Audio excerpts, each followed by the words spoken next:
क्या होता है ऑपरेटिंग सिस्टम, ठीक है। ऑपरेटिंग सिस्टम क्या है, what is operating system? Operating system है ना जो एक हम लोग यूज़र हैं, हम कंप्यूटर को किस तरीके से चलाते हैं, कीबोर्ड से चलाते हैं, ठीक है, माउस से चलाते हैं, और एक उधर साइड होता है हमारा कंप्यूटर। कंप्यूटर है, हम लोग कैसे कनेक्ट हो पा रहे हैं आपस में, जो हम कीबोर्ड पे प्रेस कर रहे हैं उसको कैसे कंप्यूटर समझ पा रहा है? ऐसा तो है नहीं, कंप्यूटर कीबोर्ड तो हार्डवेयर डिवाइस है, ठीक है। अगर हमारे कंप्यूटर में ऑपरेटिंग सिस्टम ही इंस्टॉल ना हो तो मर्जी हम हार्डवेयर से कितनी मर्जी की दबा लें, हमारा कंप्यूटर चलेगा ही नहीं। दूसरा एग्जांपल लेते हैं, हम यूज़र हैं, हमारा मोबाइल है, मोबाइल भी एक तरीके का कंप्यूटर है। अगर आपके मोबाइल में एंड्रॉयड ही नहीं है तो क्या आपका मोबाइल रन कर पाएगा? मर्जी आप उस पर जितना टैप टैप कर लो वो रन ही नहीं कर पाएगा। कहते नहीं कई बार विंडो क्रैश होगी, विंडो क्रैश होगी मतलब कि आपका ऑपरेटिंग सिस्टम ही क्रैश कर गया। ऑपरेटिंग सिस्टम क्रैश कर गया तो आपका सिस्टम कैसे चलेगा? ऑपरेटिंग सिस्टम को दोबारा इंस्टॉल करना पड़ेगा। तो जो हमारा ऑपरेटिंग सिस्टम है वो क्या करता है, जो यूज़र है और जो हमारे हार्डवेयर डिवाइसेस हैं, हार्डवेयर जैसे फ़ोन है हमारा हार्डवेयर ही तो है, छू सकते हैं हम उसे, टच कर सकते हैं, लेकिन जो उसके अंदर सॉफ्टवेयर उसे टच नहीं कर सकते हैं हम लोग। तो जो हम दोनों के बीच में ब्रिज है ना, यूज़र और हार्डवेयर के बीच में, वो है ऑपरेटिंग सिस्टम। ऑपरेटिंग सिस्टम हमारे फ़ोन में या कंप्यूटर में इंस्टॉल होगा तभी हम आगे एप्लीकेशंस को, जो हम अपने लिए एप्लीकेशंस जैसे व्हाट्सअप हो गया या फिर आप लोगों का कोई भी एप्लीकेशन होगी, मोज़िला फायरफॉक्स हो गया, क्रोम हो गया, तभी आप उन्हें इंस्टॉल कर पाते हो। सबसे पहले जो बेसिक नीड है वो आपका क्या होना चाहिए, ऑपरेटिंग सिस्टम इंस्टॉल होना चाहिए आपके सिस्टम में, ठीक है। An operating system is a software that acts as interface. कैसे इंटरफेस? मतलब एज ब्रिज काम करता है between the computer hardware components and the user. User मतलब जो हम यूज़ करने वाले हैं। It is essential for running any other program. कोई भी आपको अगर कोई दूसरा प्रोग्राम रन करना है अपने कंप्यूटर में तो उसके लिए हमारा ऑपरेटिंग सिस्टम बहुत ज़रूरी होता है। History of operating system. Operating system कैसे आया, कैसे ऑपरेटिंग सिस्टम की इवोल्यूशन हुई? तो सबसे पहले जो लेट 1950s हैं, ऑपरेटिंग सिस्टम सबसे पहले डेवलप किया गया टेप स्टोरेज को मैनेज करने के लिए, ठीक है। जो स्टोरेज डिवाइस थी ना, टेप स्टोरेज, उन्हें मैनेज करने के लिए सबसे पहले ऑपरेटिंग सिस्टम आया लेट 1950s में।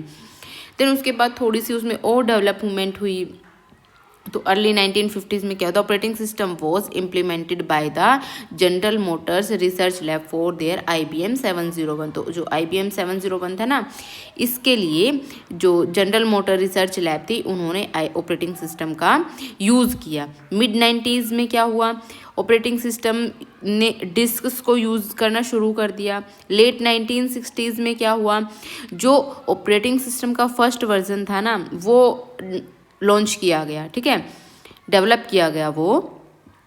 और जो ऐसे पेपर में क्वेश्चन आता है कि सबसे पहला operating system, first operating system कौन सा था हमारा, वो था यूनिक्स का ऑपरेटिंग सिस्टम। 1981 में क्या आया, फर्स्ट ऑपरेटिंग सिस्टम आया माइक्रोसॉफ्ट का DOS नाम से, ठीक है। उसके बाद 1985 में क्या हुआ, विंडोज़ आई। विंडोज़ जो आजकल हम अपने लैपटॉप्स में यूज़ करते हैं, विंडोज़ आई, और उसमें क्या था, हमारा ग्राफिकल यूज़र इंटरफेस था। इंटरफेसेस मैंने सारे के सारे वीडियो में ऐड किए हुए हैं, तो आपको पूरी वीडियो देखनी है, आपको पता लगेगा कौन कौन से इंटरफेस होते हैं, ठीक है। नेक्स्ट क्वेश्चन है, ऑपरेटिंग सिस्टम के टाइप्स कौन कौन से होते हैं? अलग अलग टाइप्स के ऑपरेटिंग सिस्टम होते हैं, ठीक है। जैसे एक ऑपरेटिंग सिस्टम वो भी होते हैं कि मान लो इंडिया है, इंडिया ने कोई मिसाइल छोड़नी है, ठीक है, तो मिसाइल छोड़नी है तो उसमें टाइम कितना मैटर करेगा, बहुत मैटर करेगा। उसमें तो मिली सेकेंड्स का भी टाइम अगर लेट हो गया तो मतलब तबाही है। तो उसके लिए भी हमारे पास अलग अलग टाइप्स के ऑपरेटिंग सिस्टम है कि हाँ ये इतनी सेकंड पे इस टाइम पे ये मिसाइल छोड़नी है। अगर आप कोई सॉन्ग चला रहे हो, वो 5 मिनट ऐसे ऐसे घूमता रहता है, लेट हो जाता है, तो उससे तो कोई फ़र्क नहीं ना पड़ेगा, कोई नुकसान नहीं हो रहा, कुछ बात नहीं है, ठीक है। तो ऐसे ही हमारे पास अलग अलग टाइप्स के ऑपरेटिंग सिस्टम है। तो सबसे पहले आएगा batch operating system. Batch operating system में क्या है कि जो प्रोसेसेस हैं उन्हें क्या कर दिया जाता है, जो एक टाइप की प्रोसेस होती है जिनकी सेम नीड होती है, उन्हें क्या कर दिया जाता है, आपस में ग्रुप कर दिया जाता है। 2 से 3 4 5 प्रोसेसेस को एक साथ ऐड कर दिया जाता है, ठीक है, और उन्हें एक साथ रन करवाया जाता है। The user doesn't interact directly with the computer, तो यूज़र को क्या है डायरेक्टली कंप्यूटर के साथ इंटरेक्ट नहीं करता। उसके बाद है मल्टीटास्किंग ऑपरेटिंग सिस्टम या फिर टाइम शेयरिंग ऑपरेटिंग सिस्टम, एक ही बात है।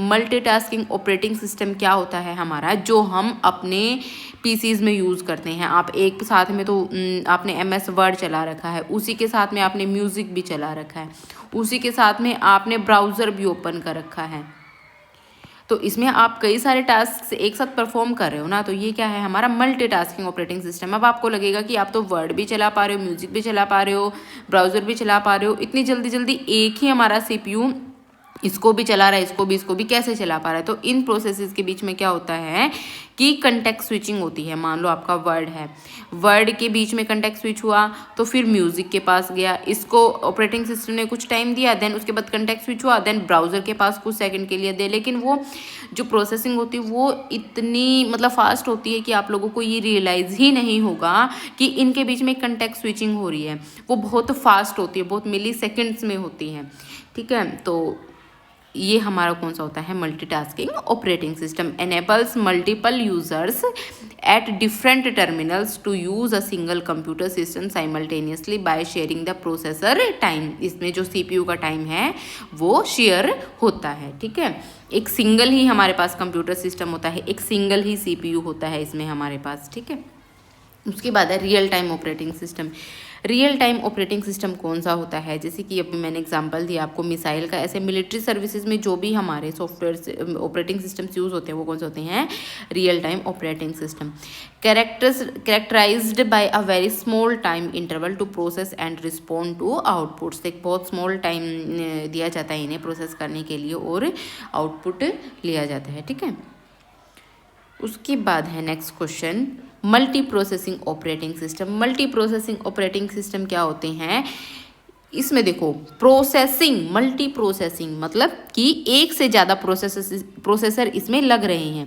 यहाँ था मल्टीटास्किंग, एक से ज़्यादा टास्क हो रहे हैं, लेकिन CPU कितना होगा आपका एक ही होगा। लेकिन मल्टी प्रोसेसिंग, प्रोसेसिंग मतलब एक से ज़्यादा इसमें प्रोसेसर आपके लगेंगे। तो uses multiple CPUs to provide very fast communication. इसमें एक से ज़्यादा CPU का यूज़ होता है फास्ट कम्युनिकेशन को प्रोवाइड करने के लिए, ठीक है। उसके बाद है distributed operating system. Distributed operating system में क्या होता है बहुत सारे प्रोसेसर होते हैं लेकिन वो अलग अलग मशीन्स में होते हैं, ठीक है। इसमें क्या है कि एक ही साथ आपके यूज़ करे जाते हैं, लेकिन इसमें क्या होता है कि वो अलग अलग मशीन्स में लगे होते हैं डिस्ट्रीब्यूटेड ऑपरेटिंग सिस्टम में और उन्हें यूज़ किया जाता है। उसके बाद है network operating system. Network operating system में क्या है कि एक सर्वर पे रन किया जाता है हमारा जो ऑपरेटिंग सिस्टम है and provide capabilities to manage data user security and networking functions. तो ये यूज़र को क्या प्रोवाइड करता है, डाटा को मैनेज करता है, सिक्योरिटी मैनेज करता है, नेटवर्किंग फंक्शंस को मैनेज करता है। ये हमारे कौन से होते हैं नेटवर्किंग ऑपरेटिंग सिस्टम। उसके बाद मोबाइल ऑपरेटिंग सिस्टम, जो भी आप मोबाइल चला रहे हो उसमें भी आपका कोई ना कोई ऑपरेटिंग सिस्टम होगा। एंड्रॉयड हो गया, iOS हो गया, विंडोज़ के भी मोबाइल आते हैं ना, तो वो हमारे क्या हैं मोबाइल ऑपरेटिंग सिस्टम जो हमारे मोबाइल्स में यूज़ किए जाते हैं। उसके बाद नेक्स्ट आता है हमारे फंक्शंस क्या क्या होते हैं ऑपरेटिंग सिस्टम के। यहाँ से आप लोगों के पेपर में क्वेश्चन बनता है कि कौन कौन से आपके फंक्शंस होते हैं ऑपरेटिंग सिस्टम के, ठीक है। सबसे पहले ये पूछा जाता है कि जो प्रोसेसेस आपके कंप्यूटर में आ रही हैं, प्रोसेसर के पास जितनी भी प्रोसेसेस आ रही हैं उसको जो मैनेज करता है वो कौन मैनेज करता है, प्रोसेसेस के इनकमिंग आउटगोइंग, किस प्रोसेस को कॉल किया गया है, किस जॉब को कॉल किया गया है, किस जॉब को अब हमें टर्मिनेट करना है, तो वो सारा हमारा कौन काम करता है process management. Creates and deletes processes, handles processes synchronisation and communication. अब आप कंप्यूटर में प्रोसेस कर रहे हो, आपने म्यूज़िक पे क्लिक किया, आपने म्यूज़िक ओपन किया, ठीक है। तो म्यूज़िक के लिए आपने कुछ ना कुछ प्रोसेस उस पर क्लिक किया ना, प्रोसेसिंग होगी ना आपके कंप्यूटर में कुछ ना कुछ तो म्यूज़िक को ओपन करने के लिए, तो वो उसको कौन मैनेज करेगा प्रोसेस को, प्रोसेस मैनेजमेंट।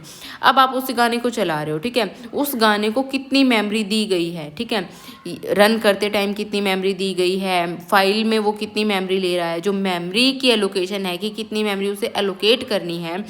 जब आपका प्रोसेस CPU में आ रहा है उसको रन करने के लिए कितनी मेमोरी चाहिए। जब आपका प्रोसेस कंप्लीट हो चुका है, आपने उसको टर्मिनेट करा दिया, टर्मिनेट कराने का मतलब है कि एक आपकी प्रोसेस आई आपके ऑपरेटिंग सिस्टम में, उसने अपना काम किया, उसका जो भी काम था, देन उसके बाद वो जाएगी ना वापस, तो टर्मिनेट होगी।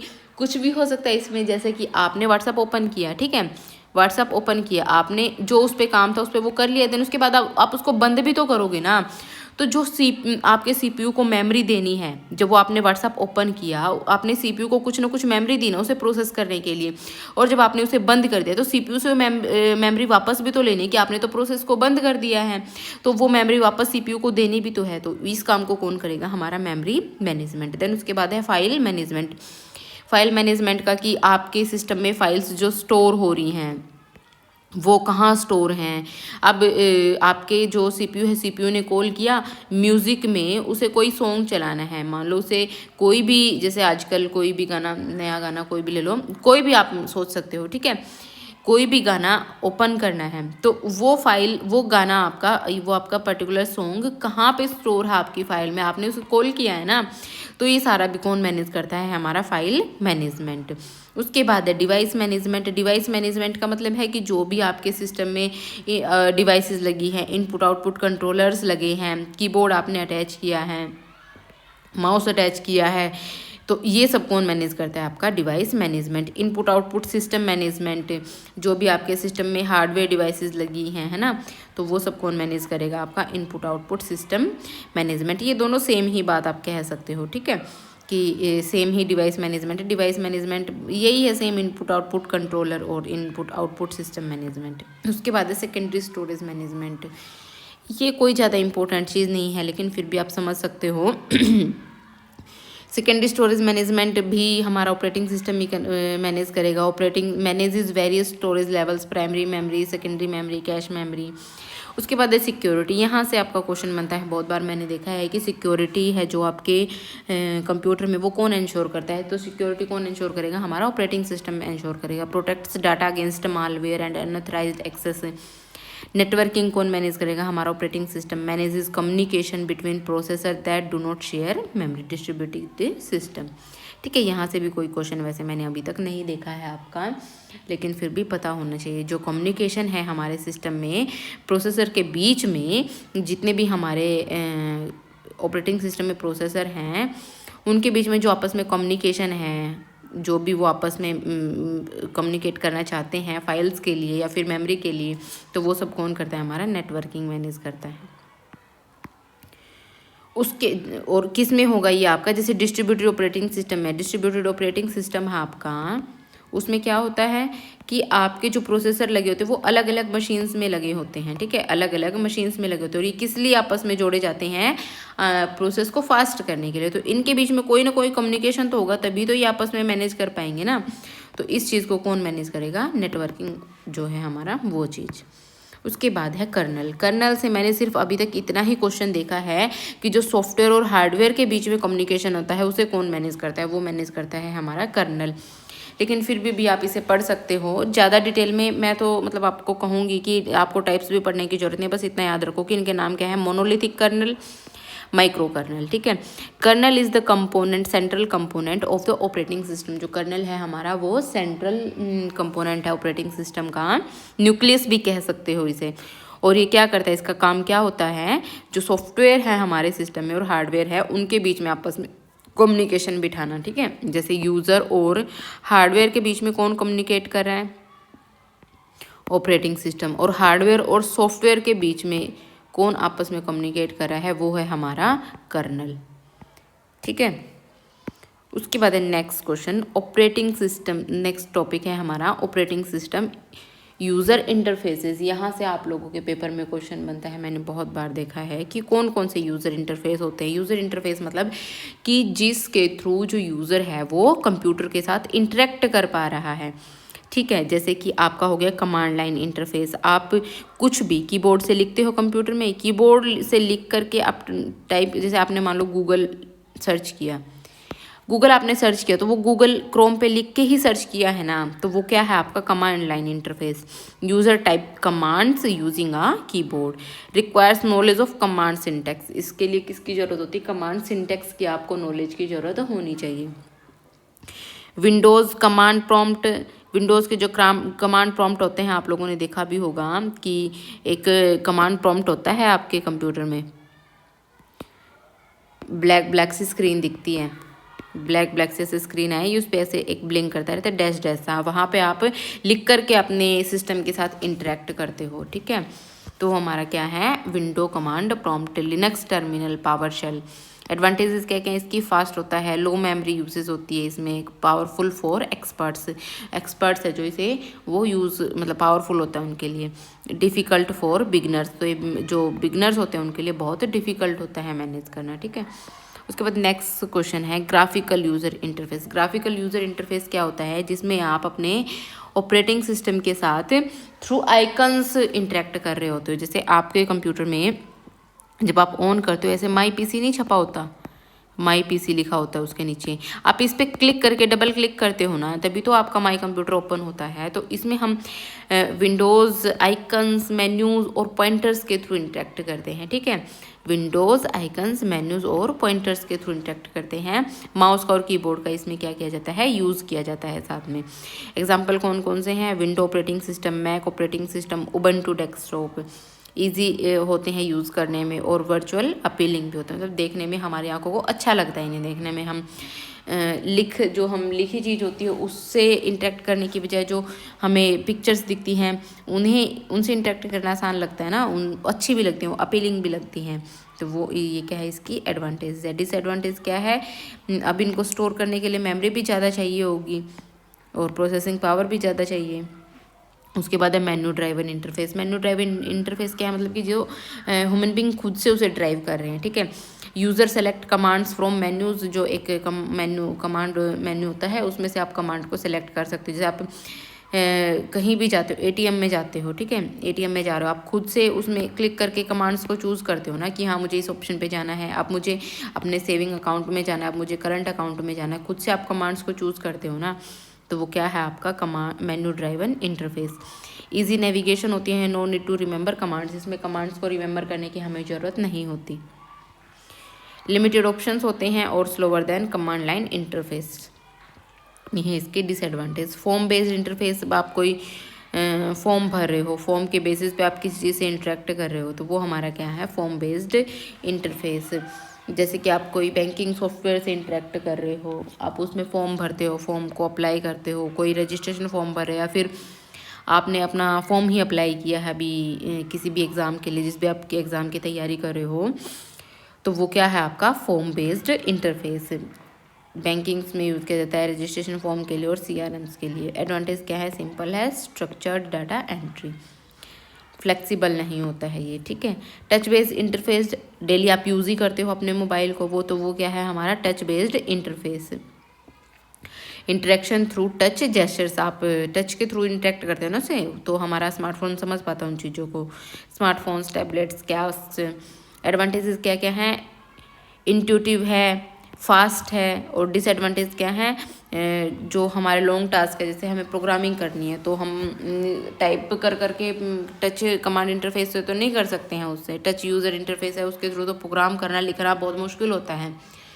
तो आप जब प्रोग्रामिंग करोगे तो कभी भी मोबाइल से प्रोग्रामिंग नहीं हो सकती। उसके बाद वॉइस यूज़र इंटरफेस आप लोगों ने देखा भी होगा, वो लोग भी यूज़ करते हैं जो जिन्हें देखने में प्रॉब्लम होती है, तो बोल बोल के यूज़ करते हैं गूगल के थ्रू। तो वो क्या होता है हमारा voice user interface. Interaction through speech, जैसे कि हमारी एलेक्सा भी होगी, एलेक्सा है अब आपके पास, किसी के पास हो, सीरी हो, आपके मोबाइल में भी होंगे, गूगल असिस्टेंट है, उनके साथ आप बोल के इंटरेक्ट करते हो ना। यूट्यूब में भी बहुत फीचर आ गए, अभी हर एक एप्लीकेशन में ये सारे फीचर हैं कि आप बोल के उनके साथ इंटरेक्ट कर सकते हो, तो वो क्या है आपका वॉइस यूज़र इंटरफेस। एडवांटेजेस क्या क्या है, हैंड्स फ्री है, एक्सेसिबल है। डिसएडवांटेज क्या है, कई बार आप लोगों ने देखा भी होगा कि आप लोग बोल कुछ रहे हो, उसे सुनाई कुछ देता है, तो वो क्या करता है कई बार मिस इंटरप्रेट करता है स्पीच को, इंटरनेट की ज़रूरत होती है इसे। उसके बाद है natural language interface. Natural language interface आजकल बहुत यूज़ में, आप चैट जीपीटी यूज़ करते हो, जेमिनाई यूज़ करते हो, क्लाउड यूज़ करते हो, कैनवा एआई यूज़ करते हो, सारे क्या है नेचुरल लैंग्वेज इंटरफेस है। यूज़र से किसके थ्रू कम्युनिकेट करता है, नेचुरल लैंग्वेज के थ्रू, टेक्स्ट और स्पीच के थ्रू, ठीक है। एडवांटेजेस क्या क्या है, इजी एंड कन्वर्सेशनल। डिसएडवांटेज क्या है, जो इसकी एक्यूरेसी वो डिपेंड किस पे करती है कि हमारी एआई की जो क्वालिटी है वो कितनी अच्छी है, उस पर एक्यूरेसी डिपेंड करती है, ठीक है। उसके बाद है touchless gesture based interface. Gesture based interface कौन सा होता है भाई, अब आप लोगों ने देखा होगा, आप लोगों के मोबाइल में फीचर होगा कि आप स्क्रीनशॉट अपने हैंड को फ्लिप करके ले सकते हो, ठीक है। आपके मोबाइल में स्क्रीनशॉट कैप्चर हो जाएगा। आपको अपना मोबाइल साइलेंट करना है, उस पर आप हाथ रखोगे तो आपका मोबाइल साइलेंट हो जाता है, अलार्म भी साइलेंट हो जाता है। तो वो हमारे क्या है, gesture based interface, response to hand और बॉडी मूवमेंट्स। उसके बाद है एग्जाम्पल क्या क्या इसके, Microsoft Kinect, modern car controls. Advantage क्या है, हाइजीनिक, फ्यूचरिस्टिक। डिसएडवांटेज क्या है, एक्सपेंसिव होते हैं और सेंसर्स की ज़रूरत होती है। उसके बाद है next question, what is the prime questions. अब हमारे आगे हैं क्वेश्चंस को हम सोल्व करते हैं। अब आप जितने भी ऑपरेटिंग सिस्टम से रिलेटेड क्वेश्चन करोगे, कोई क्वेश्चन आप लोगों का नहीं रहेगा। और आप लोग थोड़ा सा ऑपरेटिंग सिस्टम में करंट से भी जुड़े रहना कि लेटेस्ट ऑपरेटिंग सिस्टम कौन सा चल रहा है, कौन सी विंडोज़ लेटेस्ट लॉन्च हुई है, कौन सा एंड्रॉयड लेटेस्ट लॉन्च हुआ है, कौन सा iOS लेटेस्ट लॉन्च हुआ है। तो ये सब चीज़ें आपको पता होनी चाहिए, ठीक है। What is the primary role of an operating system, कौन सा रोल है ऑपरेटिंग सिस्टम का, तो वो है to act as an interface between computer hardware and user.